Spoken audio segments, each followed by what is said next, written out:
আসসালামু আলাইকুম। রূপকথার একটি গল্প কিরণমালা। কিরণমালা একমাত্র ব্যতিক্রমী গল্প যেখানে রাজকন্যা কিরণমালা সক্রিয়। কাহিনীতে সংকটের শুধু যথারীতি রানীর আপন বড় দুই বোনের হিংসা ও চক্রান্তের মধ্য দিয়ে তিনবার রানী সন্তান সম্ভবা হলে তিনবারই হিংসুক দুই বোন রাজাকে কুকুরছানা, বিড়ালছানা এবং কাঠের পুতুল দেখালে রাজ্যের লোকের মন্তব্য, এ অলক্ষণে রানী, কখনো মনীষী নয় নিশ্চিত, পেতনি কি ডাকিনি। শুনে রাজা রানীকে রাজ্য থেকে বের করে দেয়। হিংসুক বড় বোনদের মনোবাঞ্ছা পূর্ণ হলো। রানীর 3 শিশু সন্তানকে হিংসুক দুই বোন ভাসিয়ে দিলেও ভাগ্যক্রমে একজন নিঃসন্তান ব্রাহ্মণ নদীতে স্নান করতে গিয়ে একে একে 3 ভাই বোনকেই পেয়ে যায়। 3 দেব শিশুকে পেয়ে তার ঘর যেন সোনার চাঁদের ভরা বাজার। খাওয়া নেই, নাওয়া নেই। ব্রাহ্মণ দিন রাত ছেলে মেয়ে নিয়ে পড়ে থাকেন। ছেলে দুটির নাম রাখেন অরুণ বরুণ এবং মেয়েটির নাম রাখেন কিরণমালা।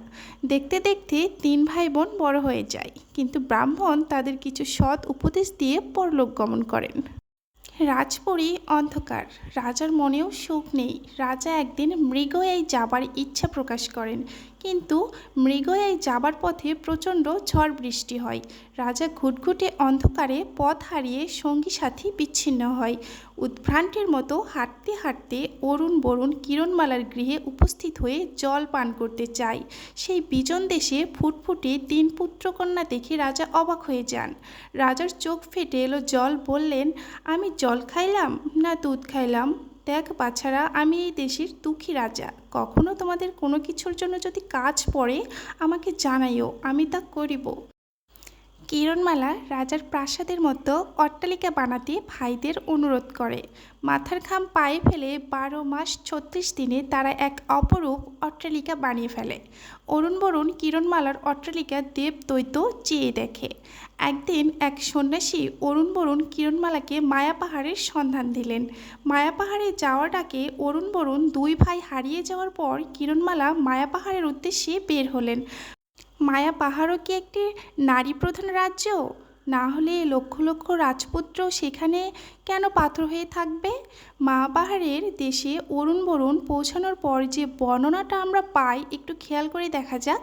অমনি চাও বাজনা বাজে, অপ্সরী নাচে পিছন হইতে ডাকের ওপর ডাক, রাজপুত্র রাজপুত্র ফিরে চাও ফিরে চাও, কথা শোনো। অপ্সরী নাচে বোঝা গেল, কিন্তু কে ডাকে বোঝা গেল না। ডাকে যে অপ্সরাই সেটা জানা যায় কিরণমালা যখন গেলেন মায়া পাহাড়ে। কোনো মায়ার ডাকে কিরণমালা পেছন ফেরেন না। অনেকেই ভয় দেখান বটে, পিঠের ওপর বাজনাও বাজে, কিন্তু ডাকে অপ্সরা, অপ্সরা নাচে। রাজপুত্র রাজপুত্র এখনো শোনো। আবার কিরণমালা যে কোনো ডাকেই পেছন ফেরেন না।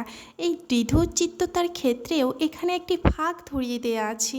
মায়া পাহাড়ে পৌঁছানোর পর অরুণ বরুণ এবং কিরণমালা 3 জনের চারিদিকেই দৈত্য, দানব, বাঘ, ভাল্লুক, সাপ, হাতি, সিংহ, মোষ, ভূত, পেতনি ঘিরে ধরেছে এবং পিছন থেকে ডাকের ওপর ডাক দিয়েছে, রাজপুত্র রাজপুত্র ফিরে যাও ফিরে যাও, কথা শোনো।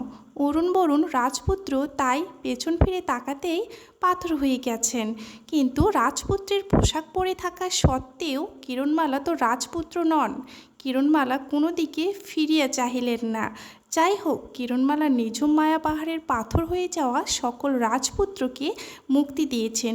যদিও সেই পাহাড় থেকে উপড়ে এনেছেন রূপার গাছ, সোনার ডাল ধরা হীরার গাছের ডাল, নিয়ে এসেছেন সোনার ঝাড়ি এবং সোনার পাখি, অর্থাৎ যা কিছু সম্পদ মায়া পাহাড়ের।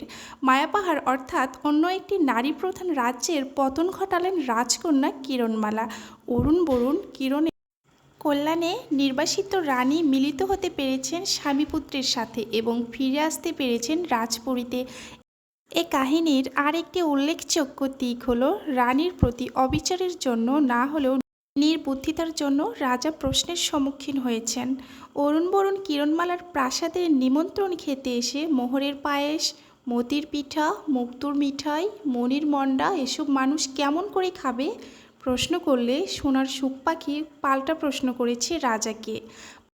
মানুষের কি কুকুরছানা হয়? রূপকথার যুক্তির প্রসঙ্গে রানীর শেষে অরুণ বরুণ কিরণমালার দুই হিংসুটে মাসির বাড়ি জ্বালিয়ে দিয়ে তাদের হেঁটে কাটা উপরে কাটা দিয়ে পুঁতে ফেলা হলো।